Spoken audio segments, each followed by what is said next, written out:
ఈరోజు మనం పూరిలాగా పొంగే అక్కి రొట్టి చేస్తున్నాం. చూడండి మనం ప్లెయిన్ అక్కి రొట్టి ఎంత మెత్తగా ఉందో. నాప్కిన్ ఎలా మడుస్తామో అలా మడిచేయచ్చండి. చూడండి ఇక్కడ ఏమీ అవ్వలేదు. హాయ్ ఫ్రెండ్స్, విరాజీస్ కిచెన్ స్వాగతం సుస్వాగతం. ఈరోజు మనం కర్ణాటక స్పెషల్ అయిన అక్కి రొట్టి చేస్తున్నామండి. ఏందక్క లాస్ట్ టైం అక్కి రొట్టి చేశారు కదా అనుకోవచ్చు.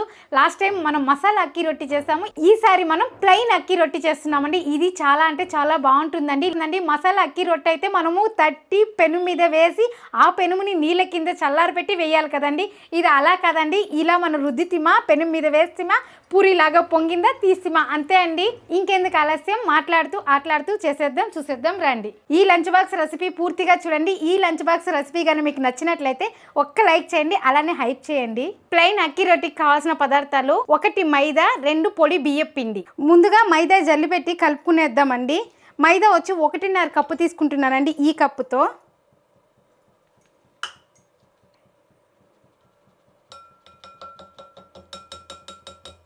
1.5 కప్పు మైదాకి 2 కప్పులు బియ్యం పిండి అండి. ఇలా మైదా వేయకుండాను చేస్తారండి, కాకపోతే నేను ఈరోజు డిఫరెంట్గా మైదా వేసి చేస్తున్నాను. ఇది పూరీలాగాను పొంగుతుంది, అలాగే మధ్యాహ్నానికి ఈజీగా లంచ్ బాక్స్ తీసుకువెళ్ళొచ్చండి. అంత మెత్తగా ఉంటుందండి. కాకపోతే ఇక్కడ మనం మైదా అనేది కొంచెంగా ఉపయోగిస్తామండి.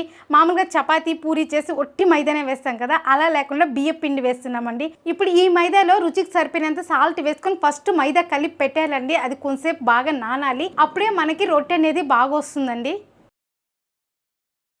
మామూలుగా మనం ఒబ్బట్టుకు కలుపుకుంటాం కదండి, అట్లా కలుపుకోవాలండి. మైదా అనేది చిరోటి రవ్వ వేస్తేనే బాగుంటుంది. చిరోటి రవ్వ అంటే ఏందక్కని చాలా మంది కామెంట్ చేస్తున్నారండి. చిరోటి రవ్వ అంటే మీరు బాంబై రవ్వ అని అడగండి, అంటే మామూలు ఉప్మా రవ్వ సూజీ రవ్వ అని అడగద్దండి. సన్నగా ఉంటుంది. ఒబ్బట్టుకి యూజ్ చేసే బాంబై రవ్వ అంటే వాళ్ళు సన్న రవ్వ అనేది ఇస్తారండి. అప్పుడు మీరు ఇట్లా కలుపుకునేకి బాగుంటుంది. కాకపోతే ఇక్కడ నేను వేయలేదండి చిరోటి రవ్వ, ఇలానే చేస్తున్నాను ఈరోజు. ఇలా కొద్దిగా నీళ్ళు వేసుకొని కలుపుకోవాలండి. ఇప్పుడు ఇందులో ఆయిల్ వేసుకుందాం.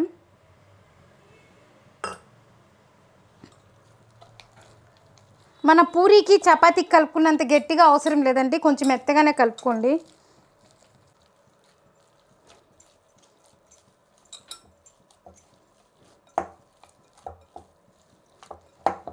ఇట్లా బాగా ప్రెస్ చేసేదాని వల్ల లోపలిది బయటది లోపల పోతుందండి.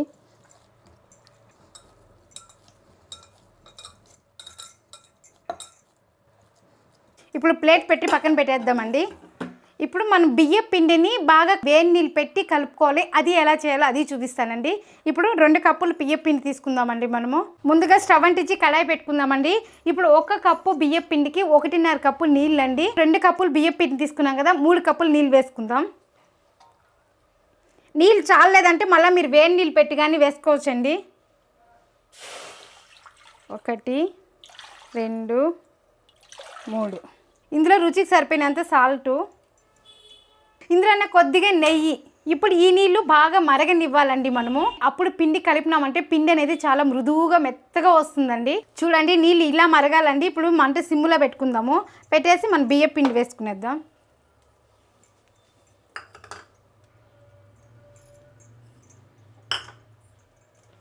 ఇది ఎక్కడ ఉండలు లేకుండా కలుపుకోవాలండి.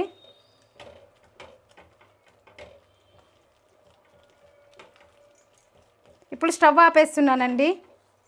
మన కడాయి అనేది ఒక్కసారి వేడెక్కిందంటే చాలాసేపు వేడిగానే ఉంటుందండి. కాబట్టి ఆ వేడిలోనే మనం మూత పెట్టేసినామంటే పిండి అనేది బాగా మెత్తగా అవుతుందండి.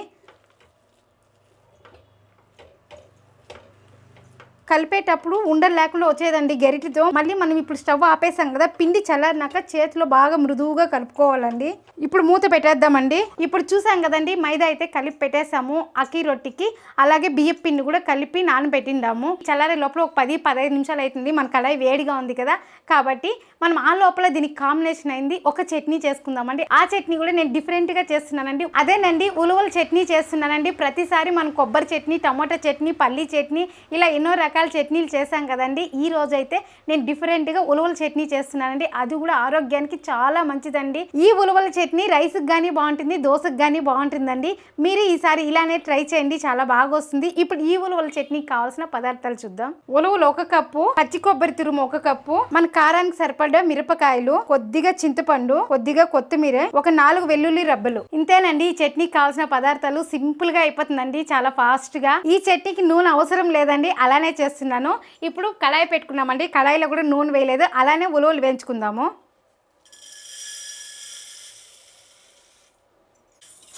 ఈ ఉలువలు కళాయి బాగా వేడెక్కినాక వేసినట్లయితే సిమ్లో పెట్టుకోండి మంట, అప్పుడు బాగా వేగుతుంది. మీరు హై ఫ్లేమ్లో పెట్టుకొని వేయించినట్లయితే పైన కలర్ వచ్చేస్తుందండి, లోపల వేగదు. కాబట్టి మంట మీడియం ఫ్లేమ్లో పెట్టుకోండి.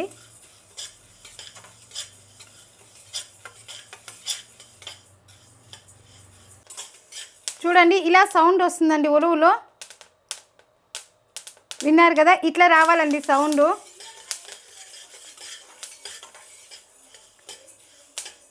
అది కలబెడతానే ఉంటే సౌండ్ రాదండి, ఇట్లా కొంతసేపు వదిలినారంటే పటపటపట అని సౌండ్ వస్తుంది, చూసారా. చూడండి అట్లా సౌండ్ రావాలి, ఇలా బాగా వేగినట్లు కనిపించాలండి, అప్పుడు ఉలవలు వేగినట్లండి. ఇప్పుడు స్టవ్ ఆపేస్తాను. మనం సేమ్ పల్లీల చట్నీ చేసుకున్నట్లే అండి, చాలా ఈజీ అండి ఈ చట్నీ కూడా. ఇప్పుడు దీన్ని చల్లారనిచ్చి మిక్సీ పట్టేసినామంటే చట్నీ రెడీ అయిపోతుందండి. అలాగే మన ఎండుమిరపకాయలు వేయించుకుందాము. చూడండి ఈ మాత్రం వేగితే సరిపోతుందండి. ఇప్పుడు దీన్ని కూడా ప్లేట్లోకి తీసుకునేద్దాం. ఉలువలు చల్లారిందండి, మిక్సీ పట్టేద్దాం.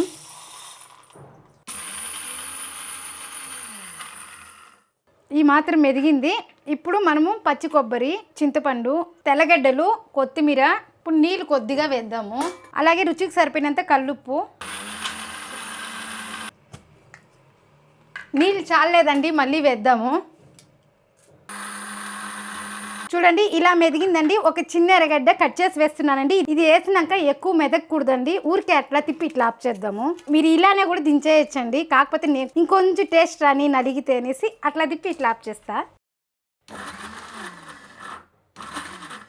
అయిపోయిందండి మన చట్నీ. ఈ చట్నీ వేడి వేడి అన్నంలో పెట్టుకొని తింటా ఉంటే ఎర్రగడ్డ నంజుకొని ఎంతో బాగుంటుందండి, చాలా సూపర్గా ఉంటుంది. చిన్ననాటి జ్ఞాపకాలు అంతా గుర్తొస్తుందండి ఇవన్నీ చూస్తా అంటే.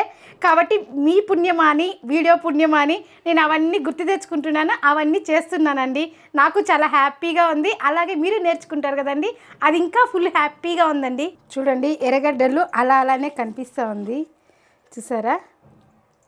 అంతే అండి, సింపుల్ మన ఉలవల చట్నీ రెడీ. ఉలవలు అనేది చాలా మంచిదండి, కిడ్నీ స్టోన్స్ ఉండే వాళ్ళకి చాలా ఉపయోగపడుతుందండి. ఇది రెగ్యులర్గా మీరు వారానికి 3 సార్లు తీసుకున్నట్లయితే కిడ్నీ స్టోన్స్ మట్టుమాయం అయిపోతుందండి. ఎట్లక్క మీరు చెప్తారు, మీరు ఏమైనా డాక్టర్ అని కూడా డౌట్ వస్తుందండి. నాకే వచ్చిందండి కిడ్నీ స్టోన్స్. అప్పుడు డాక్టర్ చెప్పాడు, ఇలా ఉలవలు వారానికి 3 సార్లు అంటిదంటే ఒకసారి తీసుకోమ్మా, నీకు కిడ్నీ స్టోన్ అనేది బాగా కరిగిపోతుంది, ఎక్కడ ఉండదు, చిన్న ఉన్నా కానీ యూరిన్లో వచ్చేస్తుంది అని చెప్పారండి. డాక్టర్ చెప్పినట్లుగానే ఉలవలు చారు, ఉలవలు మొలకట్టి ఇలా చట్నీ, అలాగే అంటిదంటూ జ్యూసు, తాలింపు చేసుకొని తిన్నానండి. 3 నెలల్లో నా కిడ్నీ స్టోన్ మాయమైపోయిందండి. అందుకనే అదే ధైర్యంతో మీకు నేను చెప్తున్నానండి, కిడ్నీ స్టోన్ కి చాలా ఉపయోగపడుతుంది. అక్కి రొట్టికి చట్నీ చేశాం కదండి, ఆ అక్కి రొట్టికి తాలింపు చేస్తే చాలా బాగుంటుందండి. దానికి ఈ రోజు మనం సొరకాయ తాలింపు చేస్తున్నామండి. మధ్యాహ్నం లంచ్ బాక్స్ కి చట్నీను ఈ తాలింపు తీసుకువెళ్ళామంటే సూపర్ గా ఉంటుందండి. ఈ తాలింపుకి కావాల్సిన పదార్థాలు సొరకాయ, ఎర్రగడ్డ, తెల్లగడ్డ, పల్లీల పొడి. సొరకాయ కూడా నేతగా ఉందండి చూడండి, కానీ పైన నేను లైట్గా పొట్టు తీస్తున్నానండి. సొరకాయతో తమిళనాడులో కూటు చేస్తారండి, అది కూడా నేను చేసి చూపిస్తాను. అది కూడా చపాతీకి, రైస్కి చాలా బాగుంటుంది. దీన్ని ఒకసారి కడుక్కునేస్తాము, పొడువుగా వేసుకొని మళ్ళీ కట్ చేసుకుందాం పొడి పొడిగా. లోపల ఇది తీయద్దండి, ఇది తీసేసినామంటే ఏమీ ఉండదు, అక్కడ నేతగా ఉంది కాబట్టి ఇలానే వేసేస్తాము. అదే గింజలు ఉన్నట్లయితే లోపల ఉండేది తీయాలండి, గింజలు లేవు. ఇలా కట్ చేసుకుంటే మనకు పళ్ళెం లాగానే కాకుండా గొజ్జుగా బాగా వస్తుందండి. ఇప్పుడు ఎర్రగడ్డ కూడా ఇలా పొడి పొడిగా కట్ చేస్తున్నాను. తెల్లగడ్డ ఒక గడ్డ ఒలుచుకున్నానండి, దీన్ని కూడా కచ్చా పచ్చాగా దంచుకుంటే సరిపోతుంది. ఈ సొరకాయ తాలింపు కూడా నేను కుక్కర్లో చేస్తున్నానండి, ఫాస్ట్గా అయిపోయేదానికి. మన బిజీ పీపుల్ ఉంటారు కదండి, ఇప్పుడు కళాయిలో పెట్టినామంటే అప్పుడప్పుడు కలబెట్టాలండి. కాబట్టి ఒకేసారి తిరుగుబాత పెట్టి మూత వేసినామంటే లాస్ట్లో మూత తీసేసి చెనిగ్గిన్నెలు పొడేసుకున్నామంటే సరిపోతుందండి. ఇప్పుడు కుక్కర్ వేడెక్కిందండి, ఆయిల్ వేసుకుందాం.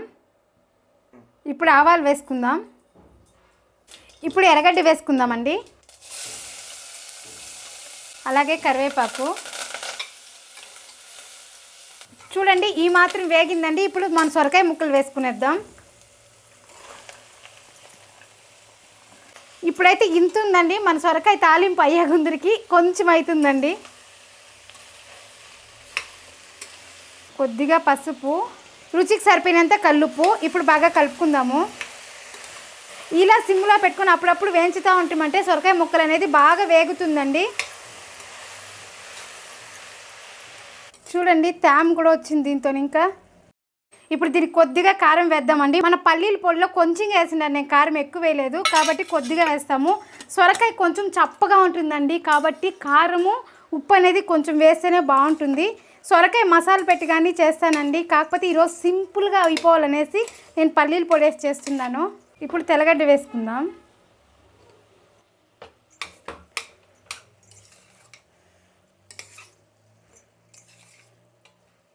మూత పెట్టి కొంతసేపు మగ్గనిద్దామండి. మళ్ళీ కుక్కర్ మూత వేద్దాం.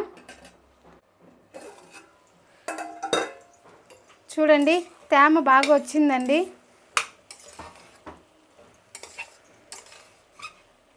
ఇప్పుడు టీ గ్లాస్ నీళ్ళు పోస్తున్నానండి. ఎందుకంటే కుక్కర్ మూత పెట్టినాక తేమ లేకుండా మాడిపోతుందండి. ఇప్పుడు కుక్కర్ మూత పెట్టేద్దాం. ఇది ఒక విజిల్ వస్తే సరిపోతుందండి. తర్వాత పల్లీల పొడి వేసినామంటే మన పల్లీం అనేది రెడీ అయిపోతుంది. చూడండి కుక్కర్ ప్రెజర్ కూడా పోయిందండి. హల్వా లాగుందండి. చూడండి ఇట్లా ఉడకాలండి, పిల్లలు తిన్నా కానీ కడుపు నొప్పి రాదు. ఇప్పుడు స్టవ్ అంటించి మనం ఈ నీళ్ళంతా ఇమిరిపోయేదాకా కావాలంటే పెట్టుకోవచ్చండి. ఇట్లా గొజ్జుంటే సరిపోతుందక్క అనేట్లుండి ఇప్పుడే కూడా పల్లీల పొడి వేసుకోవచ్చండి. నేనైతే ఇలానే గొజ్జులాగా పెడుతున్నానండి, ఎందుకంటే అన్నంకి అవుతుంది, అలాగే మన అక్కి రొట్టికి కూడా అవుతుంది కదా. కాబట్టి ఇప్పుడు నేను పల్లీల పొడి వేస్తున్నాను. 3 స్పూన్లు పల్లీల పొడి వేసానండి. ఇప్పుడు కలిపేద్దాం.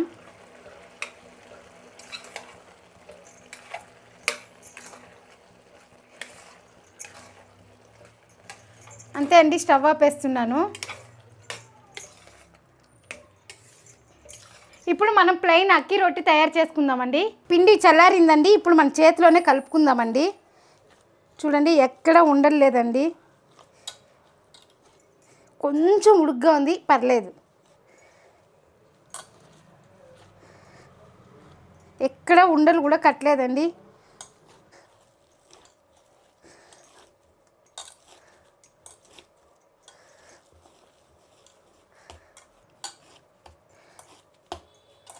మీకు ఒకవేళ మైదా పిండి వద్దు అంటే ఈ పిండితోనే కూడా చేసుకోవచ్చండి. అంతే అండి, మన పిండి రెడీ అయిపోయిందండి. ఏ మాత్రం మనం ఉండలు చేసుకోవాలో అంత ఉండలు చేసుకునేద్దాము. మీరు సైజు బట్టి చేసుకోండి. ఇట్లా అతుక్కుంటా ఉంది అనిపిస్తే మీరు ఆయిల్ రుద్దుకోండి. చూడండి నేను ఈ సైజులో చేసుకుంటున్నాను.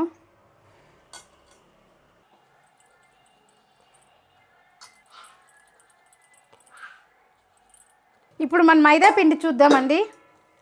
చూడండి మైదా పిండి కూడా బాగా నానిందండి. మనం ఫస్ట్ కలిపిందే ఇదే కదా కాబట్టి బాగా నానింది. ఇప్పుడు మనము తీసుకుందాం మైదా ఎంత కావాలో అంత.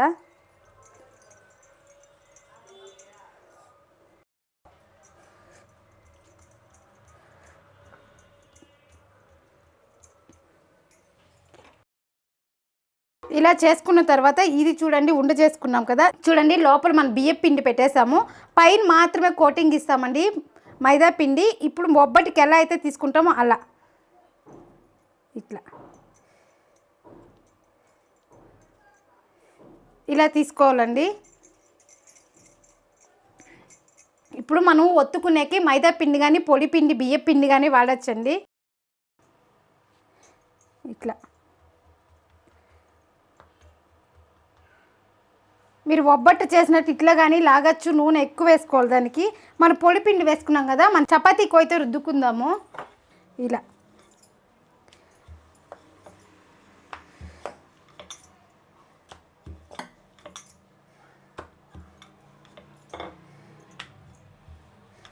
మనకి ఎంత పలచగా కావాలో అంత పలచగా రుద్దుకోవచ్చండి. ఫస్ట్ స్టవ్ ఆన్ చేస్తాము. మనం ఒకటి రుద్దుకుంటానే కాల్ చేద్దామండి.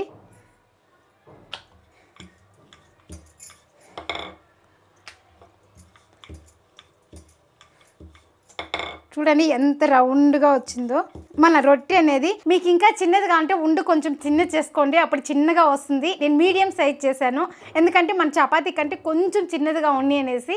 మీకు ఇంకా చిన్నదిగా అంటే కొంచెం తక్కువ తీసుకోండి. మన రొట్టె కూడా ఎంత పలసగా ఉందో, మామూలుగా మనం చపాతీ చేస్తాం కదండి దానికన్నా పలసగా ఉంది, కనిపిస్తూ ఉందండి. చూసారా? ఇప్పుడు కాల్చుకుందాము. మీకు ఆయిల్ కావాలంటే వేసుకోండి, వద్దంటే ఆపేయండి.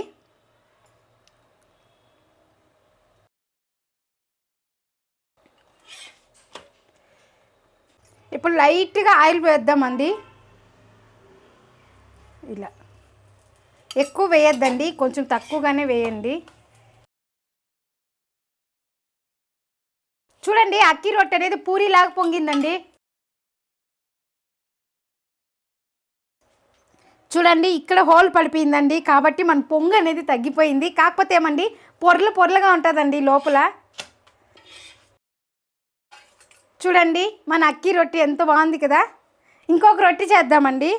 చూడండి ఇలా చేసుకున్న తర్వాత ఇట్లా పెట్టుకుందాము. ఎక్కువ లాగేయద్దండి, ఎక్కువ లాగేసినామంటే పిండి ఇక్కడ పలచగా అయిపోతుంది. చూసుకొని తీసుకోవాలండి. చూడండి ఎంత పిండి వచ్చిందో.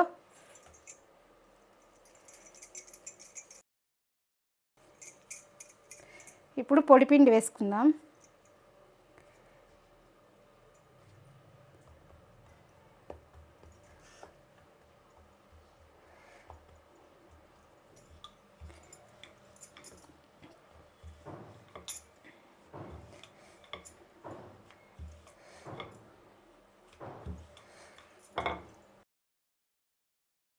రొట్టె అనేది రౌండ్గా కూడా వస్తుందండి.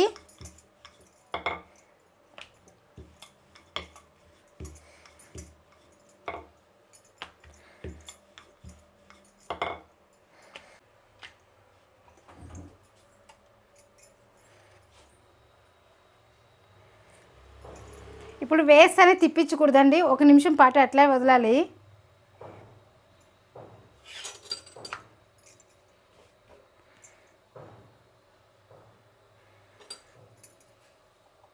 ఇంకో పక్క తిప్పించుకుందాం. ఇప్పుడు లైట్గా ఆయిల్ వేసుకుందాం.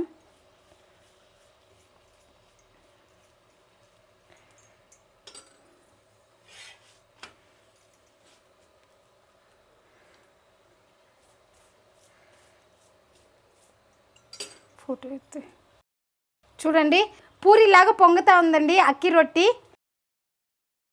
చూసారు కదా.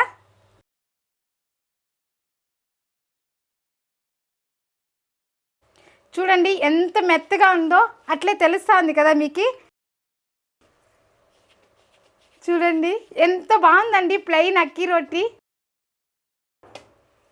అంత మెత్తగా వచ్చిందండి. మన పూరీలు ఎలా పొంగుతాయి అలా పొంగిందండి.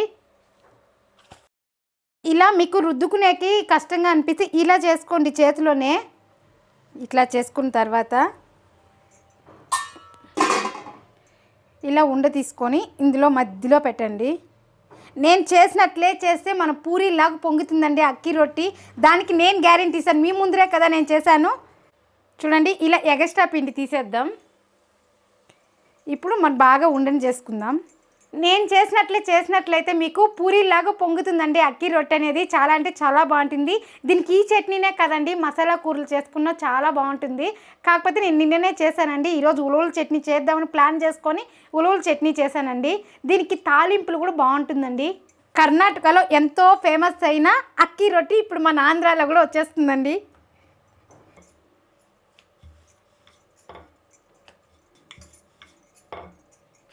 నేను లావుగా కూడా రుద్దలేదండి, పల్సగానే రుద్దుతున్నాను. బియ్యం పిండి లోపల ఉండేదానివల్ల మన రొట్టె అనేది పొంగుతుందండి. చూడండి ఎంత పల్సగా రుద్దినానో. ఇప్పుడు వేసాం కదా, ఇప్పుడు తిప్పిస్తామండి. మనం తిప్పించినప్పుడు పైన పచ్చిగా ఉంటుంది, కింద భాగం ఇట్లా కాలినట్లుంటుందండి. అప్పుడే మనకు బాగా పొంగుతుంది. పొంగకపోతే బాగోదక్క అని చాలామందికి డౌట్ రావచ్చండి. పొంగేదానివల్ల మనకు లోపల 2 లేయర్లు వస్తుందండి. అప్పుడు పిల్లలు ఇష్టంగా తింటారండి. నేను ఎక్కువ నూనె వేయలేదండి, పైన అట్లా రాస్తున్నాను. చూడండి మనం ప్రతి ఒక్క అక్కి రొట్టి పూరీలాగా పొంగుతూ ఉందండి.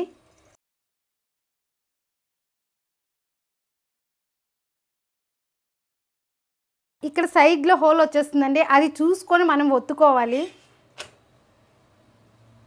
అయినా కానీ పైన భాగం ఇట్లా పొంగుతుందండి. మీరు తుంచినా కానీ లేయర్ అనేది వస్తుంది. చూసారు కదా. చూడండి మన రుమాలి రోటీ వస్తుంది కదండి, అలా ఉందండి. ఒక 4-5 రుద్దుకొని కూడా కాల్చుకోవచ్చండి, ఏమీ కాదు. కాకపోతే మీకు చూపించాలనేసి నేను అలానే రుద్దింది కాల్చి చూపిస్తున్నానండి.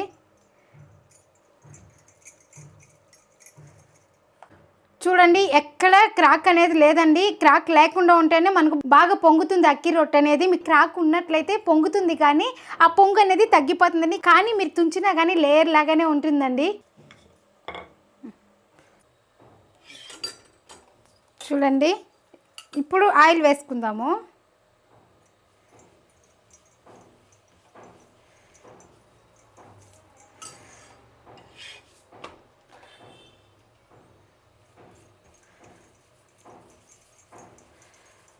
చూడండి మన అక్కి రొట్టె ఎంత బాగా పొంగుతుందో. మనం చేస్తే ప్రతి ఒక్కటి ఇలా పొంగాల్సిందే. మనం తిప్పించేటప్పుడు చూడండి ఎంత బాగా షేకింగ్ వస్తుందో. మన చపాతీలు కూడా ఇంత మెత్తగా ఉండదండి, అంత మెత్తగా ఉంది చూసారా. ఇప్పుడు తీసేద్దామండి.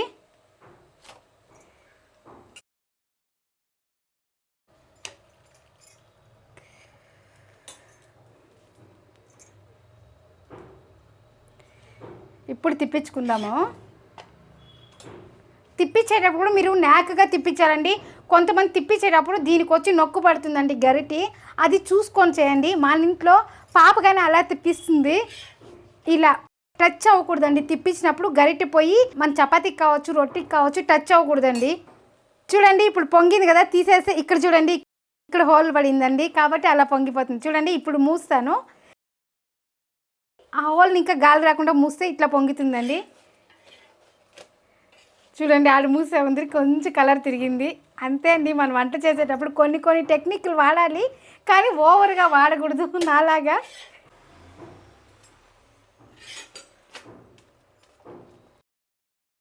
చూడండి మన ప్లెయిన్ అక్కి రొట్టె ఎంత మెత్తగా ఉందో చూసారా అండి.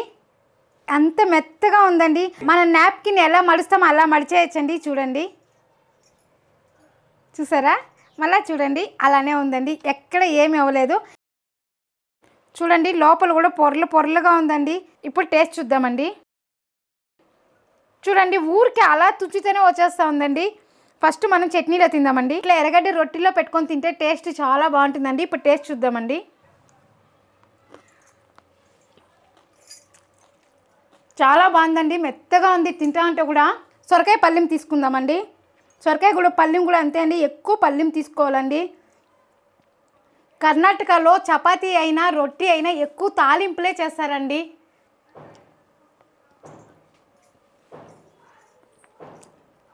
చాలా బాగుందండి. సొరకాయను మెత్తగా ఉడికిపోయింది, నోట్లో పెడితేనే హల్వాలా కరిగిపోతుందండి.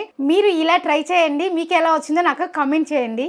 చూడండి ఇది చల్లారినా కానీ మెత్తగా ఉందండి. ఇప్పుడు ఈ ప్లెయిన్ అక్కి రొట్టినే మనం లంచ్ బాక్స్కి వేద్దాము. చూడండి ఎట్లా మడిచినా మడుస్తుంది చూసారా. చూసారా అండి ఎంత బాగుందండి, మెత్తగా ఉందండి. అలాగే చట్నీ. ఇప్పుడు తాలింపండి. మన ఇంట్లో ఏ తాలింపు చేసినా ఎక్కువ తీసుకుంటారండి కాబట్టి నేను తాలింపు మాత్రం ఎక్కువ వేసిస్తూ ఉంటాను బాక్స్కి. చూసారు కదండి మన వెరైటీ లంచ్ బాక్స్ రెసిపీ. అంతే అండి, మనం ఏం చేసినా ఫాస్ట్లోను టేస్ట్లోను క్వాలిటీలోను ఎందులోనూ రాజీ పడకూడదండి. ఎందులో రాజీ పడదు, మీరు రాజీ పడకండి. ఇలాంటి మంచి లంచ్ బాక్స్ రెసిపీతో మళ్ళీ కలుద్దామండి. బాయ్.